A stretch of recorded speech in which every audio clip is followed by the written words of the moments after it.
Hey, this is Tony with Catechism Corner. Welcome to this lesson here. We're kind of following up on what we've been talking about. Remember the past couple lessons, we talked about what the meaning of life is, having to do with two major lessons in life, and that's love and humility. So, on this lesson, we're going to talk about actually humility. So, when I talked to my 6th grade class, I ask them what do they think humility is about. Usually I get something of an answer like an embarrassment of a sort. So what they actually are thinking about is the word humiliation or humiliate, to humiliate somebody, which is obviously not the exact same word as what humility is. So what is humility at this point then? Well, let's go ahead and do the definition. It is a noun, of course, right? Because it's a thing. It's the quality or condition of being humble, okay? Of being like a modest opinion of yourself, or knowing kind of like your own place, of importance or rank, not thinking that like you're above everybody else. That's kind of like a good example of humility, a person with humility. So, let's think back to, the lesson about heaven, okay, and how I summed it up as perfection, right? So, and how human arrogance can't really exist in a perfect heaven, So that's exactly the point that we need to drive for. This is how I basically connected all the dots, for the meaning of life, being the two core lessons, okay? They both go hand in hand with each other. Okay, you can't have love without having humility. Okay, that actually, it's an impossibility. So when you learn love, you also learn humility. And the same goes when you learn humility, you start to learn love at the same time. So these are what I deem as lifetime lessons. Okay, as these are two of the core lessons to be learned in life, that means they take basically our entire lifetime to actually learn. So with all of like our good and bad experiences here in life, we're basically filling up like a glass with these two lessons. What do I mean exactly? Well, let's go ahead and demonstrate in a sense. I have a glass, right? And I have some water. Life is basically like this, okay? When we're born, we are like this empty glass in the sense. Not exactly, but in the sense, okay? And all the lessons that we get adds a bit into the glass, right? And the hope is by the time we get close to, as we go through life, our hope is to get this glass almost all the way full, if not full. Now, I say full because we're never going to get it to the overspilling point. We're going to get ourselves to 99.9999 repeating percentage in our lives in the two core lessons. That's what we're going to do. We're going to get those two lessons to 99.9999 repeating percent by the time we go to die, in the hopes that when we go before God our Father, we will hit that 100%, because then we will see God. Then we will see everything that's been the culmination of it all for ourselves, which will give us true humility, true humbleness. That's something that we need to focus on. Just because I've mentioned that the life lessons, the meaning of life is love and humility, does not mean that you suddenly have it all figured out. No, actually, that's the beginning of your journey. Recognizing what it's about. Recognizing what the meaning of life is. It's the beginning. Then you can start actually looking at the rest of the stuff. So, what do I exactly mean? Well, I actually mean through our failures, we actually learn the most. For example, we do this because, well, naturally, we want to try to avoid mistakes, right? We actually enjoy having positive outcomes and feelings, born from our successes. We enjoy that sort of thing. Okay? And when things go bad, well, we have to actually analyze and see what went wrong so that we try not to make that mistake again. That's the whole point. So when we succeed, think about it, we don't exactly, account on an air of humbleness, meaning like we're not like,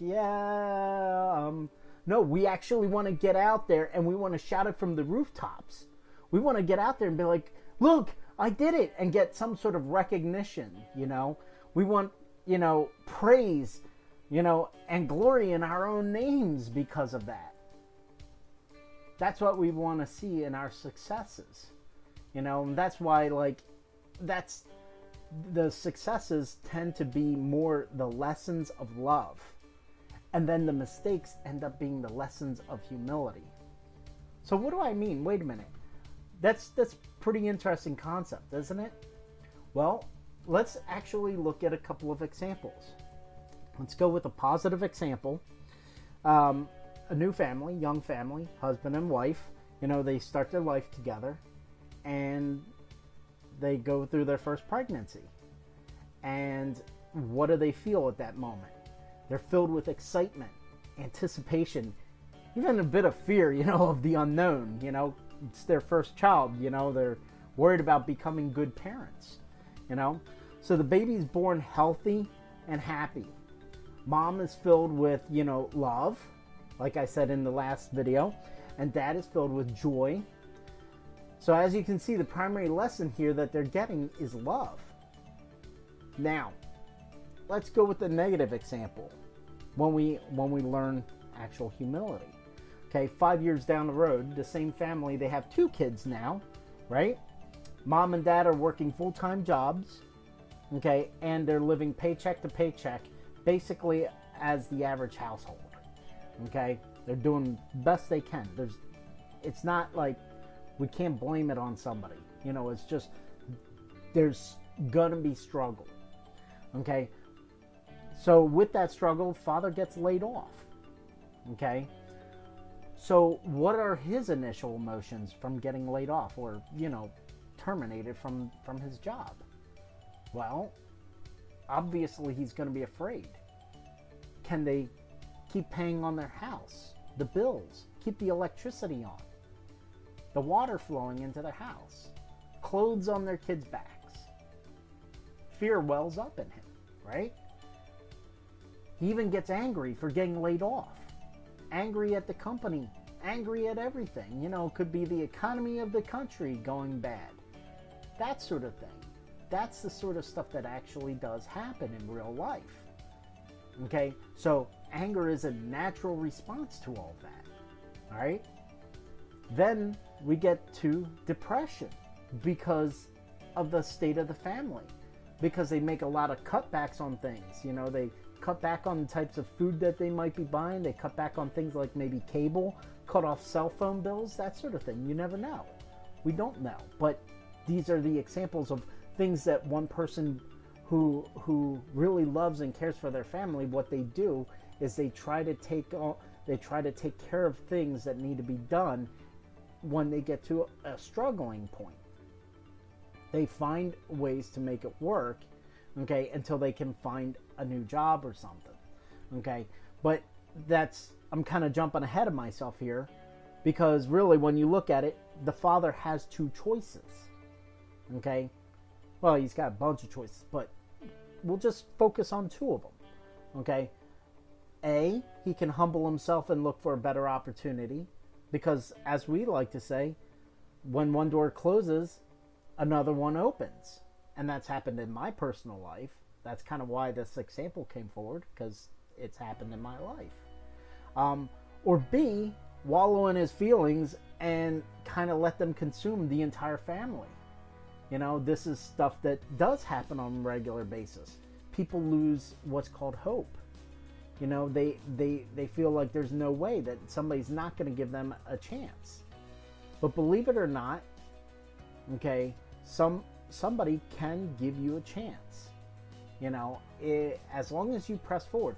I've even seen people that, let me tell you this story. Like when I got laid off from my job, from one of my jobs one time, we were concerned about me losing, losing everything, right? So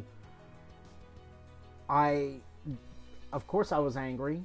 I was angry at a variety of things, not just the job, but also myself, because I made my own mistakes too, which caused me to get laid off. But what did I learn out of all that? What I learned was to put my head up.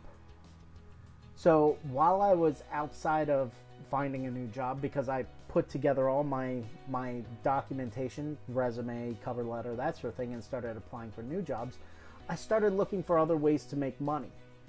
I even started looking into making a new business, being an entrepreneur. That was scary for me, but it wasn't so scary. And I still have all the plans and everything on the side for if ever I need to, or if ever I want to do something like that, because I thought it was a pretty good idea. Now, I'm not sharing that here because I want to keep that for me. But anyway, I digress. I'm going off on a tangent. But you see what I'm saying? I didn't lose hope. Okay, I didn't lose the ability to move forward. That's what I'm looking for. I didn't lose that ability. I stayed positive. It's real easy for us to fall to the negative. Remember back to the previous video, several videos ago, when I talked about good versus evil and free will, how I talked about those two lessons. And effectively, when you combine those two lessons, they really make a core piece that forms within our own hearts. Okay, and that's what I'm getting at, is that we have the ability to choose between the positive and the negative, and that's what makes us learn these two lessons of love and humility, is when we make those choices. This is a great lesson. I love the lesson of humility because I have experienced quite a bit of it. Even though I sound very arrogant in a lot of my videos and such, I know how I sound. Trust me, beyond these videos, I'm the kind of person that I love to help people. I love to do whatever I can to put a smile on somebody's face. I like to joke around. I like to have fun. Even though I know people that look at me and say, he's intimidating, oh, he's got like a thick neck and big arms or something. People look at me like I'm some sort of ex-military when I'm not. I'm just a father of 2 daughters, so which is in of itself words enough, But that's my point exactly, is that I'm the kind of person that I love to just help people, and the lessons of love and humility have brought me to where I am now. And over the time, I've recognized them. So that's what I'm hoping that you learn out of this whole video right here, is the way to train yourself to recognize the lessons. Okay, it's when you recognize the lessons, when you recognize these pieces, okay, it helps you to cope with the good and the bad. It helps you to accept it. You can see God and his fingerprints inside of your life, and you can say, okay, I understand. And you can take them into your heart and make them your energy to make you go forward and actually make changes to the world. When I say changes, I don't mean like we're going to go change the whole world with one big fell swoop, but the little pieces, the little acts of random kindness, for example, those little things.